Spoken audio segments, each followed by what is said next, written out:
How y'all doing? Thank you all for tuning in to today's show. This is the Anger Management Podcast, and we are in partnership with It's Okay to Live with none other than DJ MsTan. How you doing today, DJ MsTan? I am wonderful. How are you? I'm doing just good, and we also have my brother Andre Peeko Train in the house. All right. So what I'm going to do now is that since this is a partnership, I'm going to go ahead and let DJ Miss Tan go ahead and start everything because she has some things for us to talk about. So go ahead, DJ. Welcome, welcome, Tanzanite. So, in partnership today, I am lucky enough to have two guests. So, it's okay to live. Podcast is still the same, but we're partnering with Leroy. What's the name of your podcast again? It's the Anger Management Podcast. The Anger Management Podcast. He has so much things going on, I never remember. And today, this is part of our It's Okay Dad series. But I have two dads with me today, not just one. I'll go ahead and let them introduce themselves and tell them a little bit about who they are, and then we're going to get right into it. All right. Well, of course, my name is the last Leroy. I'm a comedian here in Jacksonville, Florida, traveling nationwide. Outside of doing that, I'm a podcaster, live streamer. Work for the city. I got a multitude of things. I'm also a HVAC tech, so it don't make no difference of what I do. But today, it's about making sure that the men get exactly what they need out of us today. And Mr. What are you going by today? Andre Peeko Train. Hey, what's going on, everybody? It's your boy Andre Peeko Train. You know, it remains the same no matter what you want to call me. Just don't call out my name. I'm a 22-year Army veteran, recon scouts out who are disabled at the moment. Y'all see, I only got one leg. Wait a minute. Oh, yeah, one leg. But yeah, man. I'm also a filmmaker, cinematographer. Carter Boys Entertainment is my company. I also have a nonprofit organization called Rebuilding Unity Through Healing Hearts, where we teach, train, and mentor youth in the city of Jacksonville, Florida. So Ruth is the name of it. You know what I'm saying? Named after my grandmother and my mother's middle name. So yeah, but we're here for mental health. So hopefully we give you brothers some nuggets that you can take home, put it in your pocket, and go fix yourself, fix your life. That's not chicken nuggets. Those are really nuggets about life. It happens to be June, which Leroy informed me it is Mental Health Awareness Month for our men. Yes. I never even knew it existed. So how great is that we have two men that are willing to help our dads during the It's Okay Dad series. And before we begin, let me go ahead and plug our events. Right now, I am having a It's Okay Dad event. June 20th, 5 to 9. That's the day before Father's Day. It's for my dads only. Sorry, moms. Sorry, kids. Our dad figures, uncles, cousins, godfathers who have stepped in, granddads. It is a day for our dads to just get what they need, which is a break.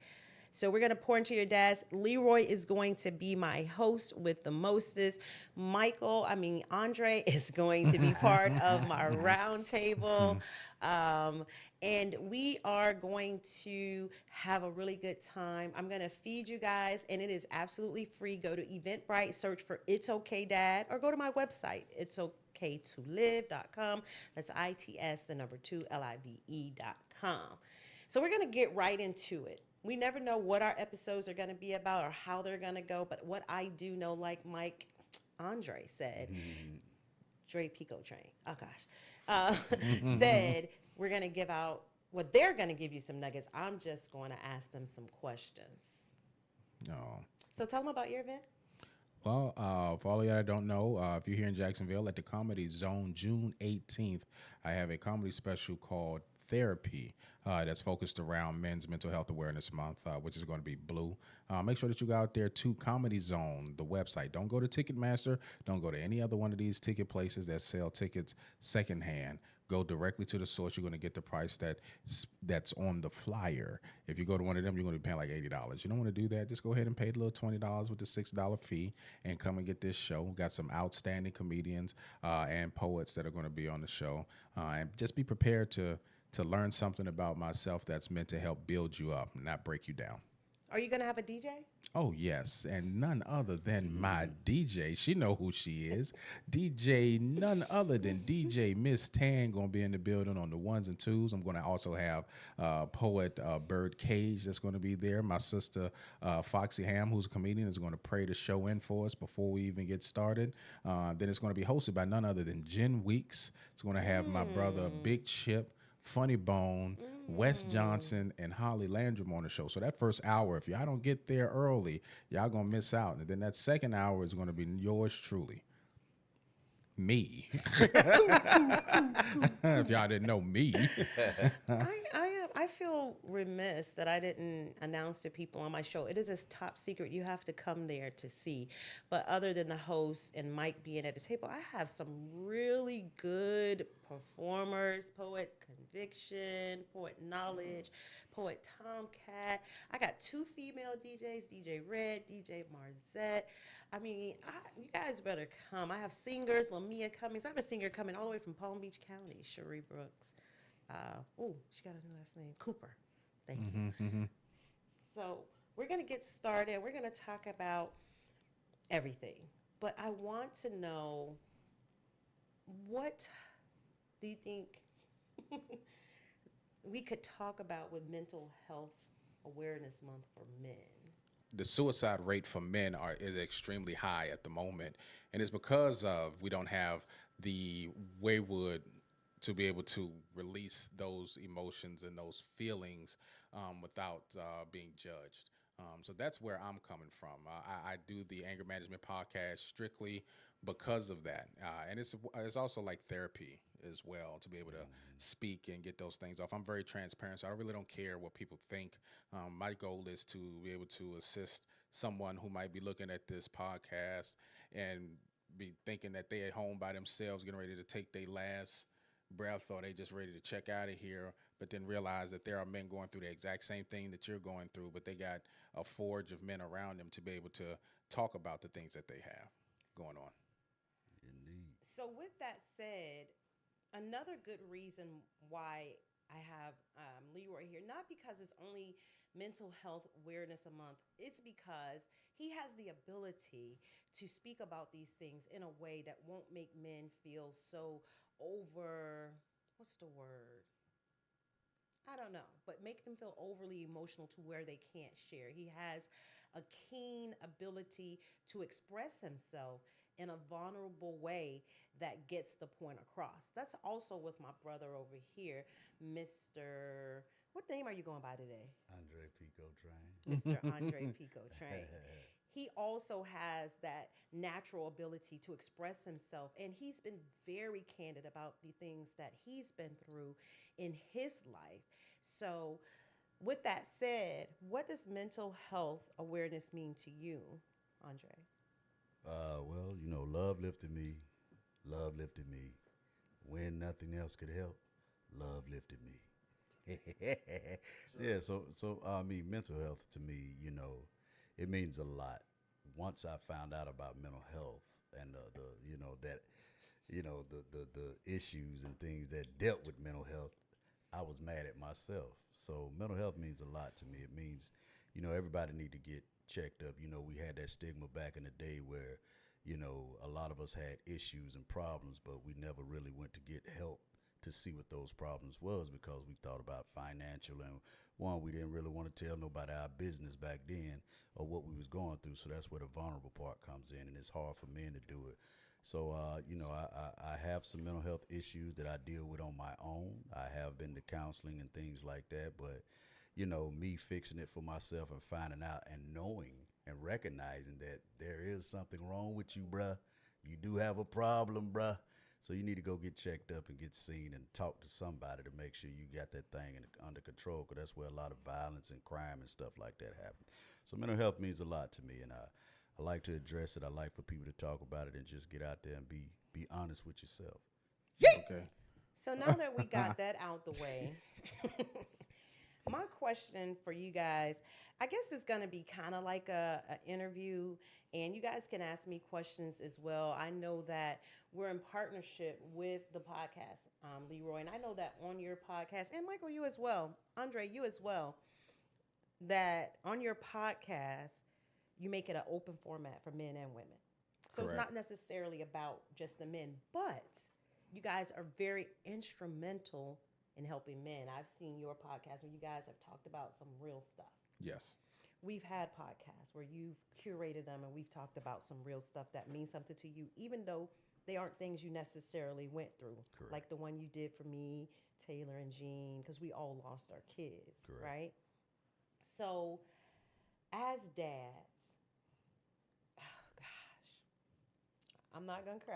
I'm not. No, I'm don't. so I very mean, proud of y'all. it's okay. I mean, this is a safe space. Yeah, it's Go ahead okay and to yeah, be go okay. ahead and go ahead and. I'm so very proud of y'all. Not Uh-huh. only, I mean, the good thing about y'all is that you say, I ain't perfect. I've made mistakes, Right. you know? So, what can you tell my dads about some mistakes that you made Hmm. to help them avoid them? Okay. I'll go ahead and I'll start it. Everything comes with first and foremost taking accountability. Right. You have to know the mistakes that you're making, and sometimes it takes a real bump or devastating time for you to kind of get the realization of what those mistakes may be. At the end of the day, as long as you know what those are and you make the active changes that need to be made, then it's okay to go ahead and make those mistakes. I know my mistake that I'm willing to talk about is going to be the raising of my daughter. I know the raising of my daughter. I could have been a little sauce, a little. I'm about telling you not to cry, but I'm getting choked up. The raising, going through therapy, realized the raising of my daughter, I could have done completely different. You know, I raised her like a boy. Yeah, somebody alarm is going off. It's that time for her to take her meds. Yes, it is. Why you you know, telling all my business? you know what I'm saying? So, um, the raising of my daughter, I kind of harp on. Even the memories, there are good memories, but there are things that I specifically beat myself up over about how I raised her. If I was softer with her at this particular age, maybe she might have been more open to the ideas of doing things differently. You know what I mean? My daughter, I love her to life. You know what I'm saying? She's the best thing I've ever made. There's just things that I wish now that the old version of myself would have done completely different now. So I was like, if when I get ready to have grandkids, then you'll see the difference. I think that's even why most grandparents act different with their grandkids versus their regular kids. Covering those You know what I mean? mistakes, yeah. So it's like, okay, I knew I made these mistakes when you was growing up. I know if once I become a grandfather, which I don't even know who my grandparents are, or my grandfather is. I mean, I know my grandmother, but she's passed. But I don't know who my grandfather is. So at the end of the day, I'll be able to at least break that stigma, that generational curse of not knowing who their grandparents is. When my daughter has her child, they're gonna know who their grandfather is because that's what I'm gonna be. But I know for sure that baby gonna be spoiled. So, with that said, before we get too further in, because we typically wait to the end to say exactly why we're doing this. So, let me just take a pause for the cause. We do have, I do have a Father's Day event. It's free for all my dads, and Leroy is my host. He is going to help our program move along in a happy way. And I don't know happy because I don't know if he's too much happy. He may be jolly. I don't know if he's too much Jolly jolly is either. I'm saying using a lot of But fat I'll terms. just say in a fun way. Because he is a fun guy. I was just joking. He know I'm giving him a hard time. We give each other a hard time. Yeah. That's the dynamics here. So don't panic. Don't start taking up for him. The people on his page, like, hold up. Don't talk about my Leroy. But he is hosting this event we're having at the Maceo Elk Lodge, ooh, downtown, 712 West Duval Street. You'll find all of the information on my website, itsokaytolive.com. If you are a dad, go to Eventbrite and register for your free ticket. Just search for It's Okay Dad. This way I'll know how much food to provide, how much tables to set up. I need this information like yesterday. So right now we have about 50 spots left. So go ahead and get signed up if you know a dad figure. It could be an uncle that served as a dad. We had an uncle earlier today with us who is just really leading his nephew. And that's what we need in this community. But we also need dads to have a break so they can keep on doing these types of things. So, Michael, do you remember the question? Yes. All right, it's your Yes, turn yes, because I yes, don't. yes. So the question was the mistakes that, Oh, with parenting. yeah, the mistakes. So as children, you're not raised to be a father. We learn from learned behaviors of the male figures that are around us, and if we don't have them, a lot of us learn from our mothers. I had a strong foundation, even though my father died when I was 3, but I have a stepdad, and I had an uncle that was crazy and abusive, but he taught me how to be a man. He's a Marine, and so he had that mentality of teaching me how to be a man. All of us, and it was a lot of us growing up. So we had a lot of male figures around us that gave us, family. We was more family oriented than anything. So I did grow up with family, even though we, was in the streets fighting, doing crazy stuff. But growing up being a father at a young age, we were still young.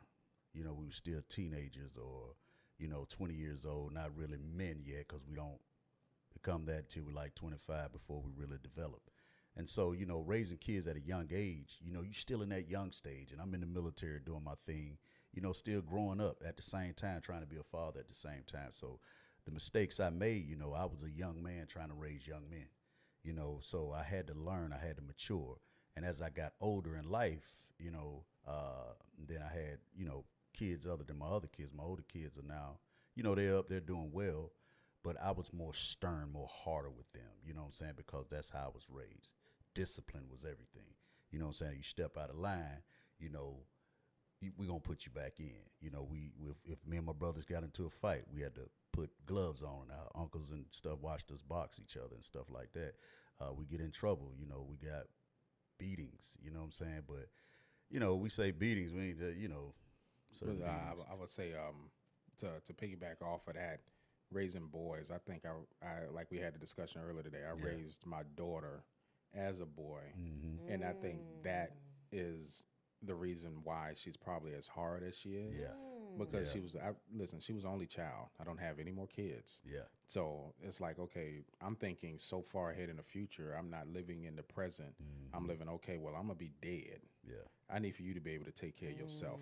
Yeah. And I'm talking about by any means necessary. Yep. You know what I mean? So protect yourself by any cost. Now, today, this time, I don't have a problem. That girl has so much heart that I get scared at times because it's like you'll run into the fire without thinking about the cost. You know what I mean? There was like, for an example, there was a time that we had a party here and it got crazy. Not here at the house, but one of the neighbors down the street. Now the people that are leaving out, they're going out. One of the girls had screamed at her aunt and she was gone by the time I turned around. She's about to put a pause on this girl, and I was like, no, they got the whole neighborhood. She was Yeah. like, no, but if I get that one, the rest of them will see. And I was like, you know what? Yeah, that's it. She get it honest because that's where I'm like, let me get to the one and make the other ones watch. You know what I mean? Yeah. So All right, so definitely. you guys told me how you parented, Yeah. but what would you tell a dad, you know, that is parenting in 2026?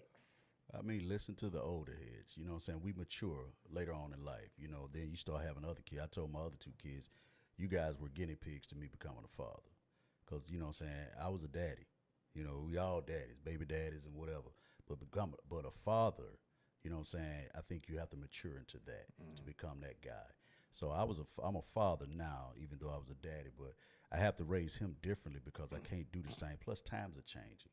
You know what I'm saying? And it's harder out here for these kids nowadays. So now you have to, the mental stuff, they got the internet, they got all this other stuff that's raising them rather than us seeing, what else is going on in the world. So I would tell other fathers, just kind of take advice from older guys that have been through it. You know what I'm saying? Like someone said earlier, don't be a friend to your children. You know what I'm saying? You continuously be that father because you'll never stop being a dad. Mm-hmm. You know what I'm saying? I don't care how old they get. I'm going to always be this kid's daddy. I'm going to always be my kid's dad. I'm going to always be in their life. And I'm going to always make sure they do what they supposed to do right.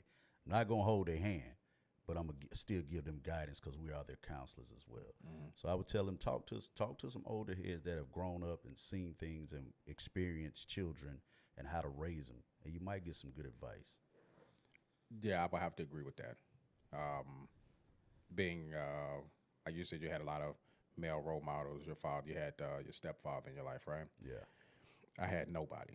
You know what I'm saying? So me being a father and a dad was whatever I saw on television because my mom didn't have me around any men. And as much as she tried to put male role models in my life, it was always short-lived. So what was it? When I was younger, I was in a young Marine program around other men, but then she couldn't keep that up. So now I'm not in that program no more. You know what I mean? So then I end up going to high school. I'm standoffish, so I don't really have the teachers around me to be able to put that information into me so that way I can be a better man, you know? Yeah. Then I go in with this mindset that the world owed me something, and then I join the Marine Corps and get a rude awakening. I'm talking about, life don't owe you nothing. You know what I mean? So now, instead of me being, what is that? I'm supposed to be going to work on air, but I'm off today. Oh, okay. So that's your thing to let you know. So, needless to say, all I'm saying is what is that that? being Like we turn it off. being raised without a father figure, I'm not sure. I did not know what it was to be a dad and a father. So, at the end of the day, now I got a daughter. So, what am I supposed to do? Right. All I did was raise her military style, very strict, very like structured. You don't have no choice but to do it this way because there is no other way. I know the best way for you. You know, but now she's 23 years old. You know what I mean? It's not where she doesn't want to listen to me. She's ready to live her life and make her own decisions. So I have to be now the father. I have to be I have to stand back and allow you to make those mistakes, but give you a safe place to fall when you do. Definitely. Please, y'all, I'm not laughing at him. It's just that I'm so tickled. I think he thinks the alarm was to tell him to stop talking. There was a time limit, maybe. Maybe I didn't know. Oh, okay, okay. No, definitely. I have several alarms set for the day, for meds, for clocking in, for clocking out. If I take a nap to get up, I have to have all of these alarms. Well, that's a good segue into my next question. Hmm. Now, Mike, you said your father passed away when you were 3. Yeah. Leroy, you didn't know your dad. No, I You knew knew him? my dad wasn't in my life though. You just didn't have a relationship Yeah, I with just didn't him. have a relationship at all. Okay. Although you had a stepfather, God bless him, because stepfathers are totally welcome in this circle of life.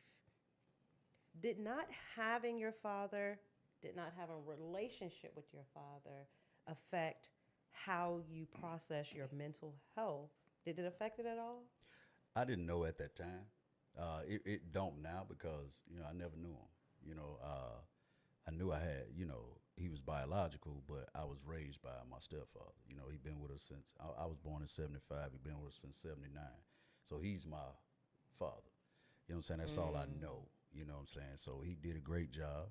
He took care of us. He loved my mother, and he made sure she was taken care of. So that's the figure that I've seen my whole life. That's the guy I emulate. He was very neat. He clean. He took care of us. He made sure we had for nothing. So he was a man. You know what I'm saying? So I have no regrets as him as being my father. Because he did what he was supposed to have done. You know what I'm saying? What about Well, you? for me, and I say this now, I'm the two sides of the coin. So with being raised by my mom and my grandmother, and being the only boy in the house, I was what you would consider very emotional. I'll act on a whim. You know what I mean? Didn't have that control. Now I feel like if my dad was there, he would have been able to instill some discipline to be able to put those controls over my emotions in place. Then I joined the Marine Corps. And the Marine Corps, they don't really tell you to control your emotions. They want you to be angry. They need for you to be angry so that way you can get the job done. You know what I'm saying? You have to be able to act in spite of fear. So if it came down to it, because in the Corps, every Marine is a rifleman. So if it comes down to getting the mission done, they don't care if you're scared. They'd rather you be angry, kill what you need to kill, take care of what you need to take care of, and then they would deal with your emotions and stuff after the fact. That's the reason why they Clear got the 'em out. VA. That's the Yes. reason why all of us need the therapy. So at the end of the day, now I'm hyper angry. You know what I mean? And I'm trying to control those emotions. Now look at it like this. I'm out of the military. Now I'm married. I'm married and I am now sitting and going through PTSD and not even knowing that I'm going through anxiety, depression, post traumatic stress disorder.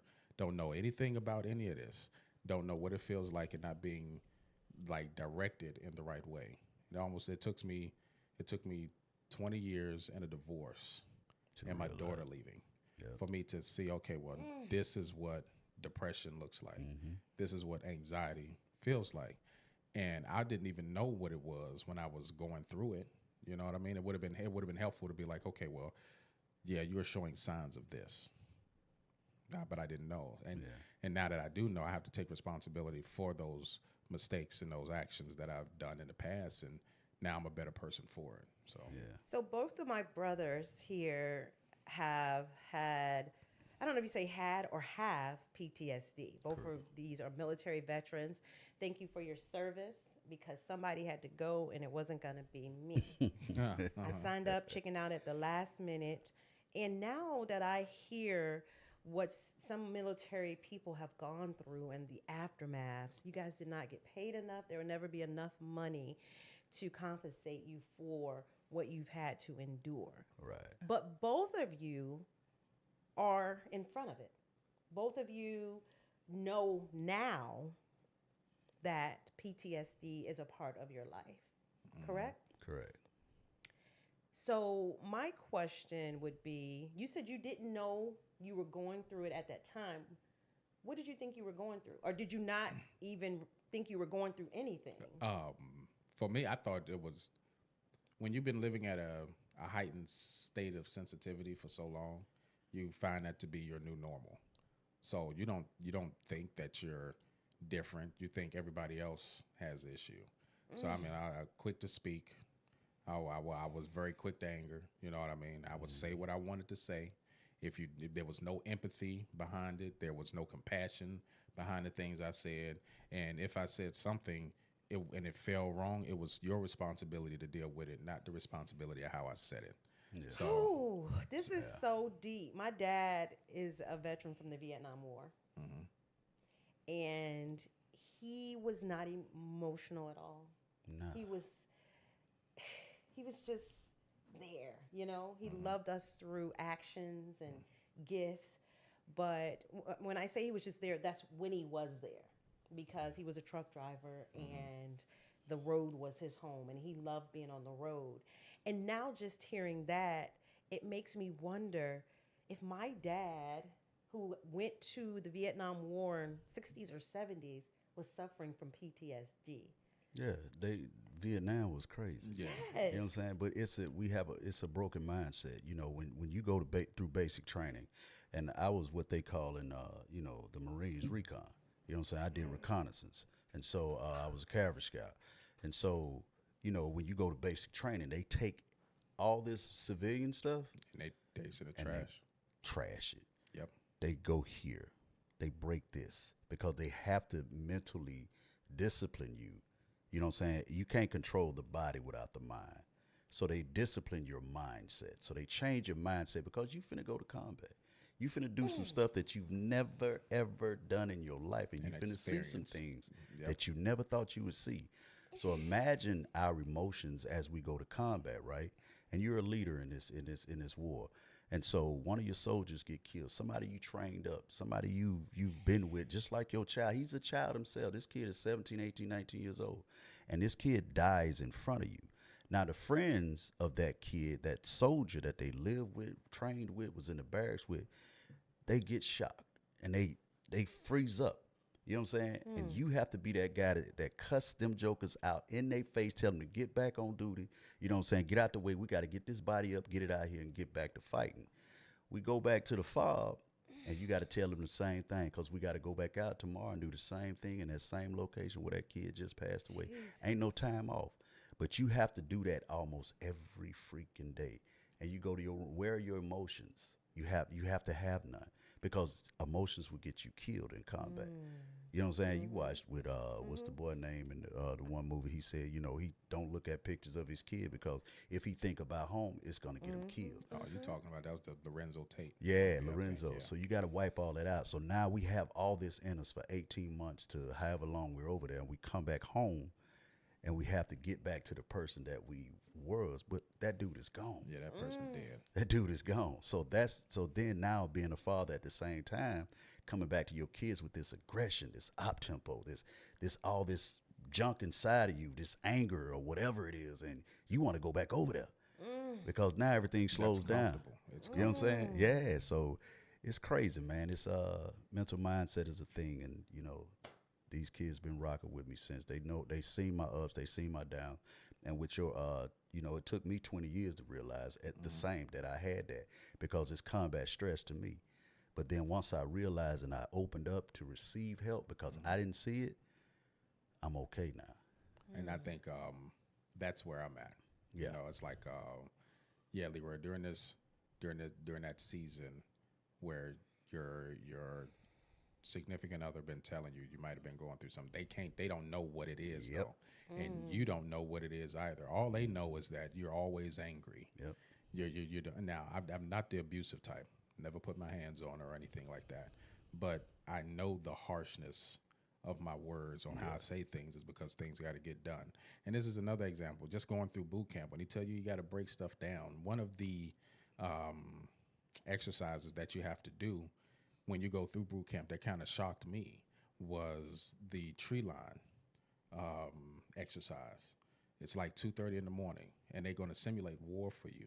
Now, this is the first time any kid has going to experience anything like this. So they try to bring the war to you so you can realize what it is. Yep. Now, the tree line exercise is that the first 3 to 4 lines of your squadron, of your group, they're the meat grinder. It's their job to set off the bombs in the ground. Now, how do you feel about thinking about your job is to blow stuff up? Engineers. You know what I'm saying? Yeah. So just imagine you're Stuff walking. and people. Yeah, well, listen, at the end of the day, here's one thing that I learned. It's when you tell a society that a group of soldiers got blown up, it's the status quo. It's supposed to happen. Yeah. You can't sit up there and tell them that they're blowing up babies because then all of the civilians would get their emotions behind and want to end the war. I think that's kind of what happened with Vietnam. Yeah. You know what I mean? But at the end of the day, I'm fourth, fifth on the line. This is the first experience I had with it. And they're setting off bombs around you while you're hearing the gunshots. And your job is to try to get through the tree line. But even when you get through the tree line, you become visible. So now you become part of the meat grinder. You got machine guns pointed directly at you. Okay. Wow. So I'm I sorry. get it. I You get got to it. pop I smoke. get it. So You got to low crawl. Exactly. Tanzanites, what we are dealing with is so heavy.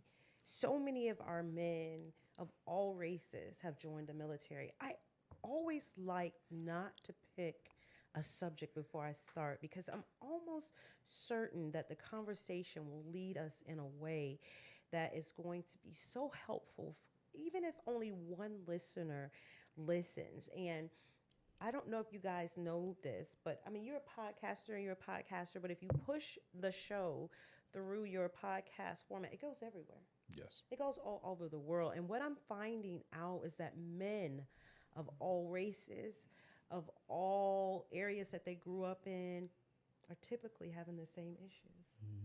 Now, one of the issues that really softened my heart was knowing these dads who had lost children, didn't have a safe space, didn't have a time. They still had to pay bills. They still had to discipline kids. They still had to be a husband. They still had to be an employee with all of the things in their heart, in their heads, in their minds. And if they decided to have a family, if it wasn't their first family, they had to deal with the mistakes of their past or having children out of wedlock or just, it's nonstop. Hmm. It is totally nonstop.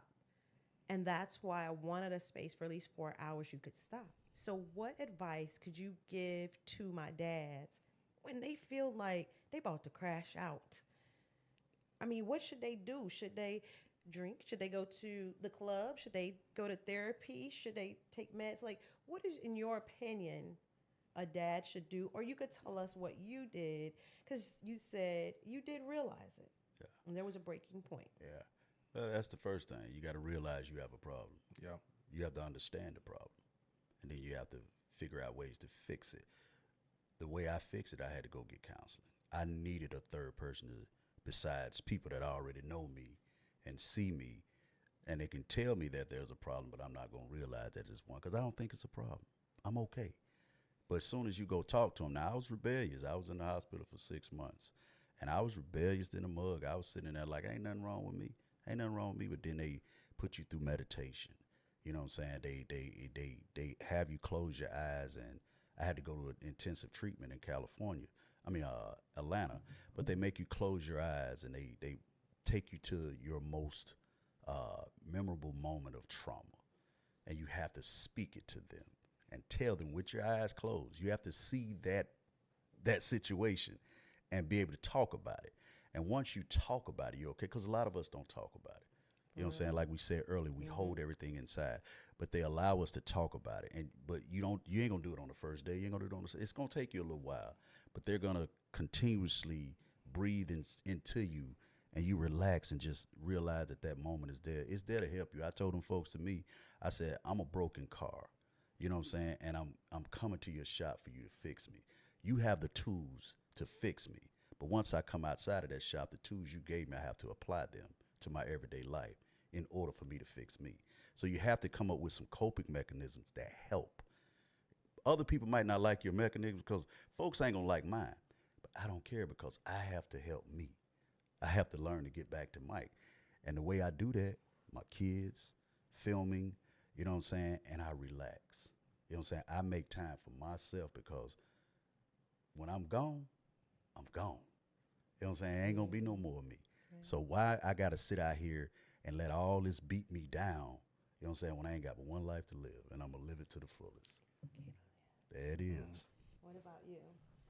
What is it, or have you done anything? I don't, I want you to tell my listeners as a dad, when you got to that crash out, or if you've gotten to that point, because you said you didn't know, that means that you now know. Yes. So what have you done or are doing? Well, I've been so therapy. I got a show coming up in reference to exactly what we're talking about. So it's a good segue. June 18th, I have my comedy special that's going to be at the Comedy Zone called Therapy. There was a situation that I'm not going to go too in depth on, but something was going on, and myself, my ex, and my daughter was at the beach. And something transpired at the beach. And I had to ask her, I looked and I was like, so what exactly is going on? And she looked me dead in the face and she said, Leroy, you need to get some help. She just said that. I didn't understand. I didn't understand why or anything like that. And in the midst of, and this happened 2024, right? I'll say probably about 2 weeks before my birthday. And she said, you need to get some help. And then she proceeded to leave me where I was standing. She left me with, you know what I'm saying? I don't want to go in depth as to that. But then I realized I was there. At that point, I was alone. So there was no coming back from whatever decision that she decided to make or whatever decision she did make before that particular conversation. So in my mind, I was like, okay, well, you wouldn't be telling me this if you didn't care. So the next thing I did is I went to my job, because at this time I didn't have VA disability at all. I didn't have the VA helping me out at all. I went to, and yes, my engineer at the time who was doing another podcast, he kept telling me to go to the VA for since 2017 when we started the other podcast. I didn't listen to him because just like you, there was nothing wrong. I'm fine. I'm just like you would say jolly. I make people laugh. I'm doing comedy. All the while I'm hurting on the inside and I don't understand the reasons why. So I went to my job. I work for the city, and they have what is it, EAP or EPA or whatever they call it. EAP. And they got me my first counselor, and his name is Lawrence. And during those 6 sessions, opened my eyes to the idea, yeah, Leroy, you might be, because the way you think, my brain is like wired like a little different. I'm somewhat off, but I had to come to the realization, okay, well, how do I deal with this? And then after that, I went through BetterHelp, and then from BetterHelp, the VA kicked in. You know what I mean? So honestly, tell the truth, if it wasn't for the conversation at the beach with maybe, because at that time, I knew the relationship was over.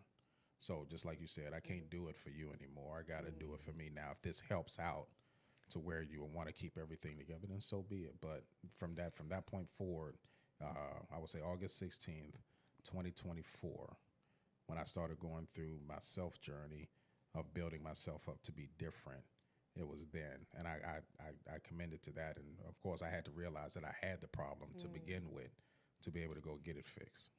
So I know my listeners are gonna be like, "Well, you're sitting with 2 men that are already going to therapy. Like they've already recognized the crash out. I like to use that word because it makes me seem hip.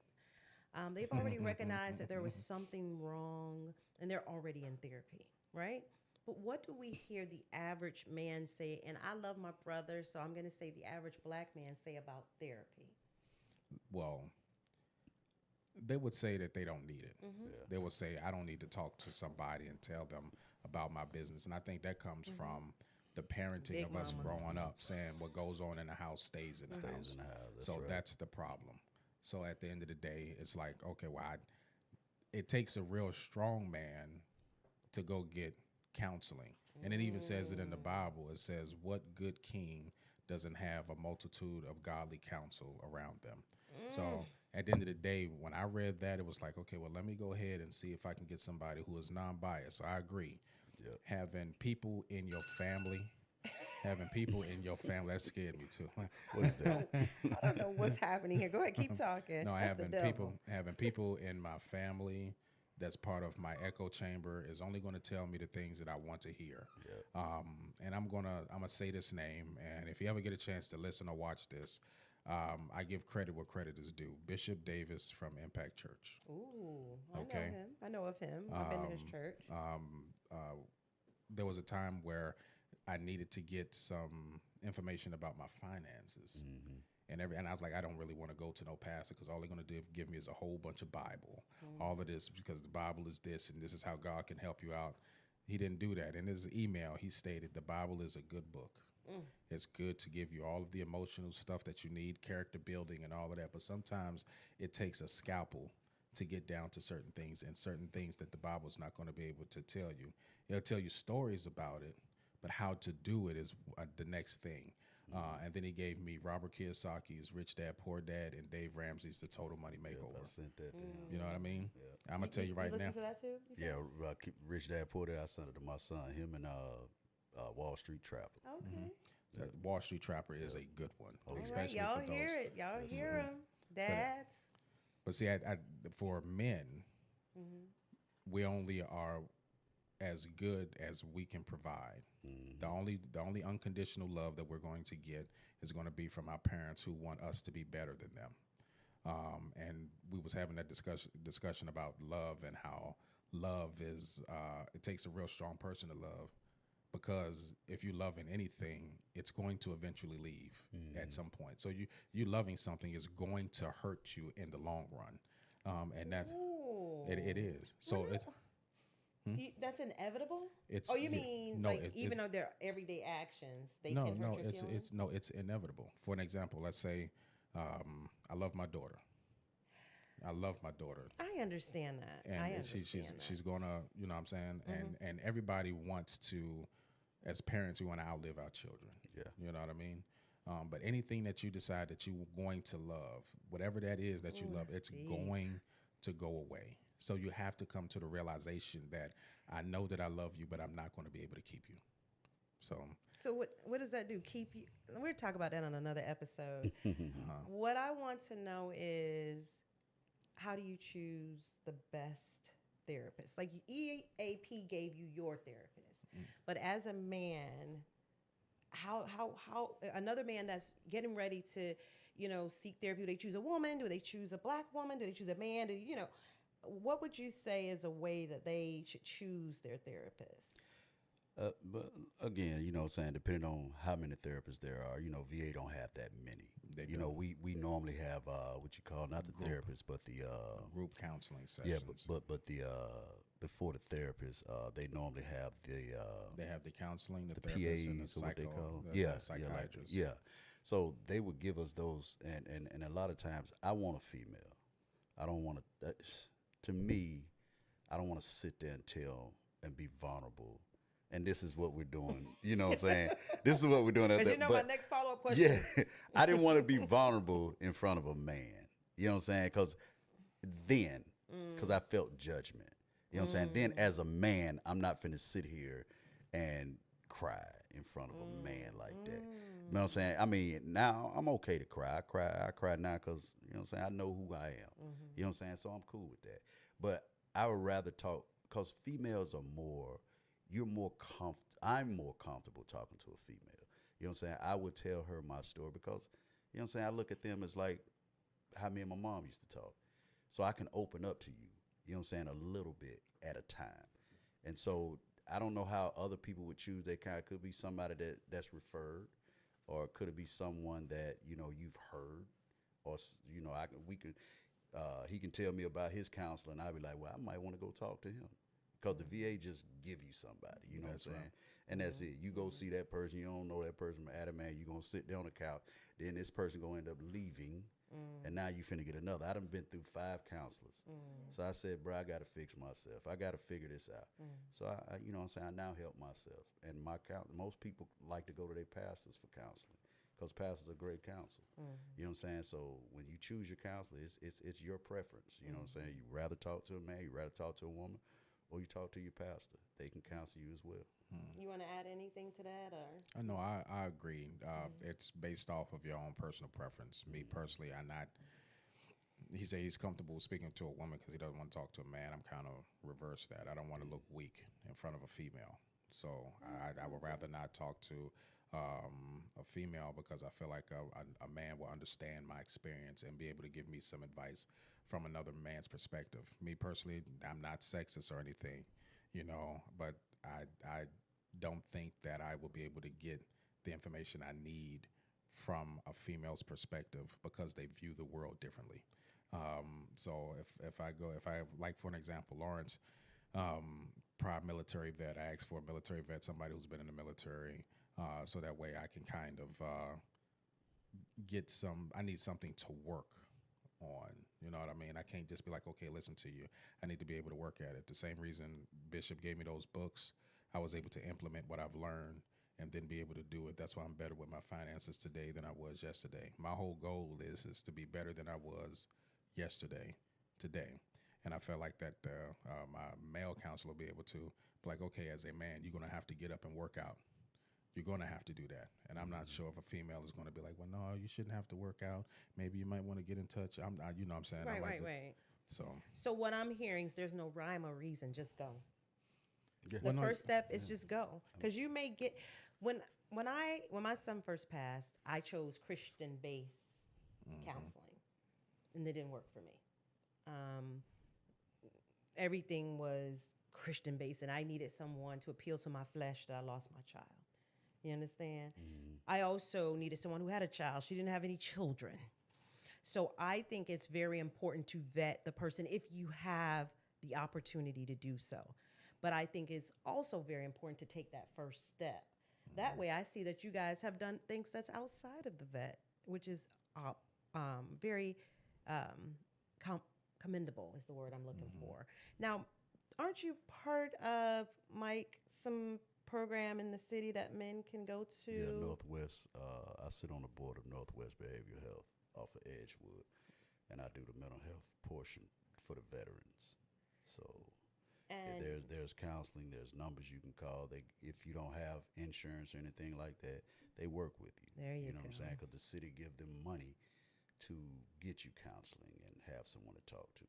So it's like one of those hidden gems that we really don't know anything about. When I did the mental health thing, there was a lot of locations I went to that people don't know that they can get free mental health counseling, and they just got to go there and get it.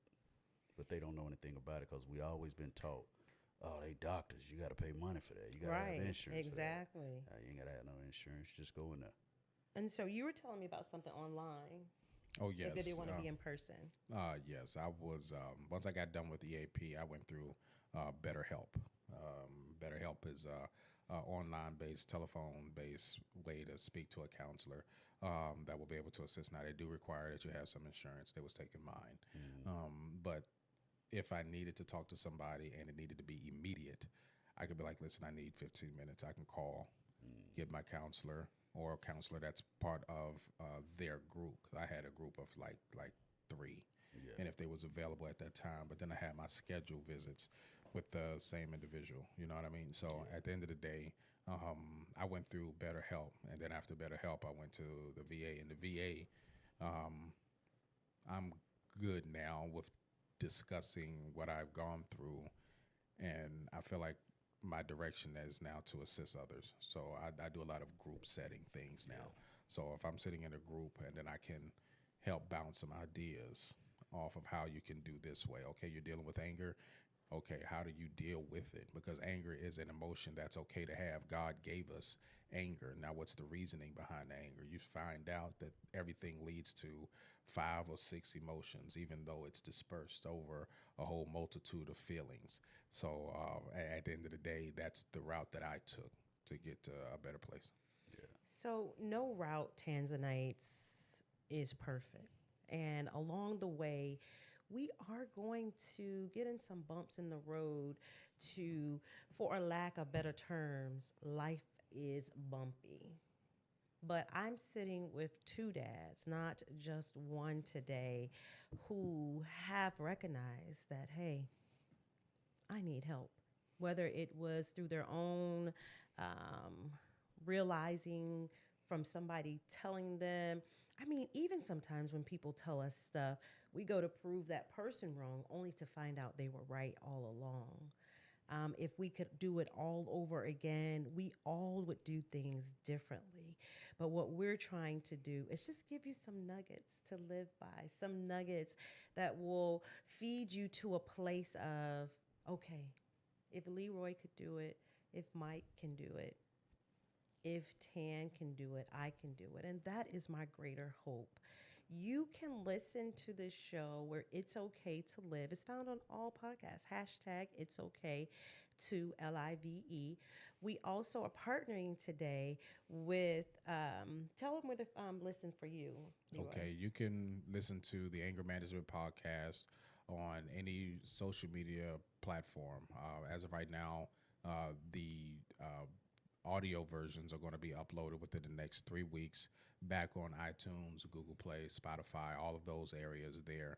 If you want to listen to or see the podcast, you can go to AMP or Anger Management Podcast on YouTube or on Facebook to be able to get some information. And also, my email is the last Leroy official at gmail.com. If you have any questions or you need some assistance with finding any kind of information or you just need somebody to talk to, you know what I mean? I'm always interested in making sure that men get the help that they Mm. need. So it looks like Leroy said you could contact him. Is that what I heard? Yes, Yeah. that's what I heard. I didn't ask him if that's what I heard because that's what I heard. Also, he already told you that he has a show coming up on June 18th and it's called Therapy, but it is fun. I mean, we both believe in, like, I use music to get through therapy. He uses comedy to get through therapy. So make sure you look him up, find out where that show is, get your tickets, because for both of our events, they're going fast. He's going to host mine and I'm going to DJ his. But before we go, I want to talk with Dre to see what he has coming up or what he has going on. I also meant to ask you, do you still go out to the schools with the kids and talk with them and read I to do. them and stuff and different Yeah, things like that? I So do. tell us what you got coming up. Yeah, so 20th on the same day, June 20th, I'll be singing at the Melanin Market for the Juneteenth. My segment starts at 3:45, so you want to hear these tunes. Oh, you don't have a If you tight want to hear day. the tunes of the Mr. Andre Peeko train, just come on out and check the brother out. All right, he's here. So yeah, so I got that. Next week I'm shooting a short film called Domestic Violence. I call it Domestic. It's about domestic violence. Same with the mental health stuff that we do. So I like to do a lot of short films about mental health stuff. So domestic, basically, a husband abusing a wife and why, the best friend of that spouse, it took her that day to her find out that her friend, they've been friends since they was 5 years old. They're in their 40s now, and she's in the hospital fighting for her life because, and the friend did not know that she was in an abusive marriage. She didn't know her friend was being beat. So how do you hide that? So they're going to tell the story while the friend is laying there in the bed, half dead in a coma. Her inner voice is going to speak to her friend, and they're going to have a conversation on why you never told me, and she's going to go through, this is why, what I'm saying, you never told me, what I'm saying. So it's going to be a real good short. I'm shooting it Saturday and Sunday. I need extras Sunday at the hospital, so I'll put that post up on my This Facebook Sunday? page. Yes, Okay. yes. So I put that post up on my Facebook page, and along with that, I'll start shooting my feature film called "Don't Play with Me." It's a hip hop story, and that'll start around the end of July, the middle of August. You already had casting? No, Oh, I'm okay. gonna I was cast just about probably to around the time say. because my son is here, so I got to spend time with him. He's getting ready to go to college, Oh, Texas Southern congratulations. University, for 4 years. He's going to be a lawyer, All right uh, now. and so yeah, so that's that. But one last story No, before we no go. problem. I always try to tell this story while he's here. This is just understanding your children and listening. And so, what I'm saying, when I've always had him, and I was kind of like a part-time dad to him because, me and his mother wasn't together. And, he would come with me every summer, every Christmas. This kid probably flew more than anybody I know. Me and him have intellectual conversations, and we talk. We don't talk as, I talk to him as a man, and we have these conversations. He asks a lot of questions, and I have to breathe it into him so he can understand life and understand the world because he's about to get into it. You know what I'm saying? He's about to be on his own. He's about to go to college. So this one situation, me and his mom was going through, basically a custody battle. And, you know, we, we in court fighting. I ended up getting custody of him for like 9 months. He went back home to his mom. And what happened was when I won custody of him, I was leaving because me and him talking. I said, I'm going to let you finish football, then I'll come back and get you. But the lawyers told me, no, you need to get him now. I'm in Dallas. He live in Killeen. That's 3 hours away. I was heading back to Florida. I got to Shreveport, Louisiana. I had to turn around at night, drive all the way back. I got back at 5 a.m. He went to school at like 9. I had to go to school and steal him, basically. And he didn't say goodbye to his mom or nothing like that. So I took him, basically. So he's on the phone and his mom calling him and she's crying and stuff like that. And you know what I'm saying? I'm sitting there as a man, like, you know what I'm saying? This is what I had to do. You know what I'm saying? So he's here with me and he's trying his best to be, he's my son, but he's trying his best to play both roles. Yeah. And it was hard for him. But I'm not thinking about that. You know what I'm saying? Because it's between me and his mother. Kids stay in their place. We doing what we supposed to do. So when he went home for, I think, Christmas or whatnot, she never returned him. So I'm going back and forth with the courts, back and forth, back and forth. You know, it's illegal, but they're not doing anything. So we in court fighting. He's there, and he's going through all this. And the first time he disrespected me, I called this kid on the phone because he's supposed to came back, and he's with his grandma, and he said something sideways, and raised his voice at me. My kids don't raise their voice at me. You know what I'm saying? And so I go in on, I'm cussing him out. Don't you ever talk to me like that? Boy, I don't know who the hell you think you talk to. I'm in him.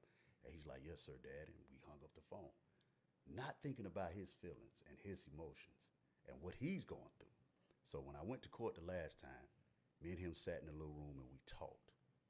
And I said, let's talk. I'm going to listen to you. Just tell me what's going on.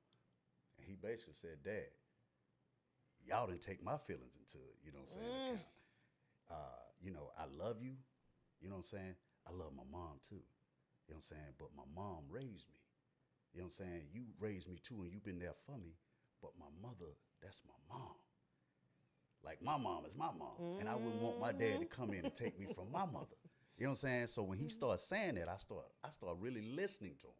You know what I'm saying? Because he's right. He was 9? Nah, he was 15. Oh, 15, okay. But you know what I'm saying? We would All just, that back it would and just forth in between back that and forth. time. It was about, Yes. we made it about us and not him. And so we neglected his feelings for hours. You know what I'm saying? And I was like, you know what? You right, bruh. You know what I'm saying? Because I was, you know, and we talk, I love you to death, boy. You know, I'd do anything for you. You know what I'm saying? But I had to show him love. And when he spoke up that moment, now I have to listen. I understand. And I told his mom, I said, I apologize. You know what I'm saying?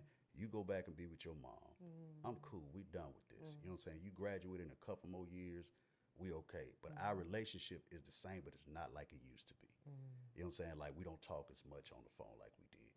You know what I'm saying? I've gotten busier and he's getting ready for school, got him a little girlfriend now. But you know, I just want to just that note alone. I just want everybody to understand. Sure. A lot of these kids, when I talk to these kids, they say the parents don't listen. We think we know everything, and they don't understand what they got going on. They dealing with the cyberbullying, the bullying itself. You know, just social media, just all this stuff, and we think we know everything because we revert back to how we was raised. And we don't get them. Or how we weren't raised. And we don't listen. See, You know listen, what I'm I thank you. Yeah. And I think I'm probably getting the realization of that now. Okay, at 19, when my daughter was 19, I did not understand.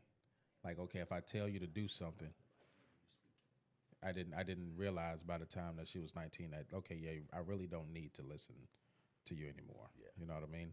And I'm giving you the best knowledge I can to make it better for you. Now, and then recently she was like, well, I let her come back home because when her mom left, she left with her mom. And I explained to her, like, you never really had to leave. She was like, well, Dad, you just was different, you know? And I was like, okay. But when she came back home, she was like, Dad, I see a difference. And I think that difference was I'm listening to hear your feelings. Yep. And as much during that time period that I disliked her mom for what she did, I try not to down her mom in front of her. You know what I mean? I don't think when you hurt though, certain regrets that you may do things. You know what I mean? For sure. And but what it all boils down to is that now me and her relationship is better. She calls me because she says, Dad, I just need some advice. And that right there alone, And that's all you want. that's it. Because when she just recently moved out. She recently moved out June 1st. From here. Yeah. And she was like, well, Dad, I don't want to always live.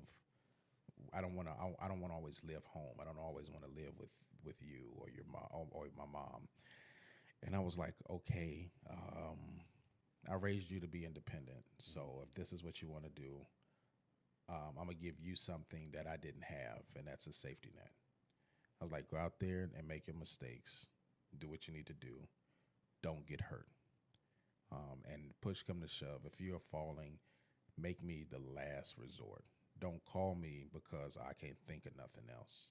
No, if you've done everything that you could possibly do and you know that there's no way you can get out of it, then give me a call because I'll be able to assist you in that matter. But I need for you to realize that once I'm dead, you can't call me like that.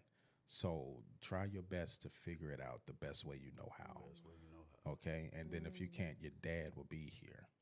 So I thank you. That's all I can say is thank you because that opened up my eyes and some realization that, yeah, I might have been I might have been a tough father growing up, but everything is coming back around full circle. Yes, what a blessing Yeah. that you do have that opportunity. And, I was going to say if there's anything that you guys wanted to say, that we haven't covered, this is your time. These sessions become so beautiful for me. And I really know that just like Leroy heard you, it's going to be another dad that's going to say, oh, maybe I'm not considering, because I've talked to some dads in custody battles, child support cases, who just say, F them kids because they've had enough. And I could not ever understand that. Like, how could you have that type of feeling? But it's just so much.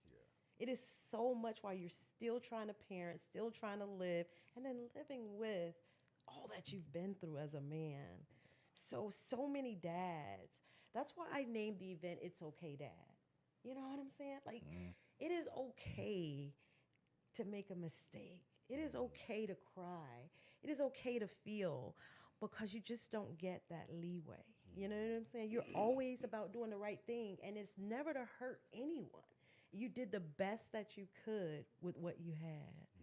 You know what I'm saying? But women get more of a break. We do. And we talked about that earlier. If I do something wrong, they're going to be like, what your baby daddy did, or what your ex-husband did, or what your husband, you know what I'm saying? But for you guys, you don't get that leeway to even make any mistakes, and you're made of flesh and bone as well. Is there anything else you want to add? In closing, for any man who has not seen the movie The Forge, I'm gonna recommend that to any man. Period. Because at the end of the day, it take men like myself and Mike and my engineer to be able to be that starting line. If you haven't seen the movie The Forge, the synopsis is it's a young man coming of age story, and he needs guidance, and he finds guidance in in his boss, who just so happened to have a small group, and in this small group are other men. There are no women around. So that's why I say I commend you for putting this together for men, because back in the day, the men would take the boys away from the women to be able to raise these young men to be strong men, because they know of the emotional stake that the women will put in there. They had to remove the woman to make these guys men now. And it's the same idea. This kid is raised by a single mom, and he has a different mentality while he's with her. He ends up getting a job, and this guy pretty much mentors him, puts him into a small group with other men, and then you see the change that happens with him just being around other men.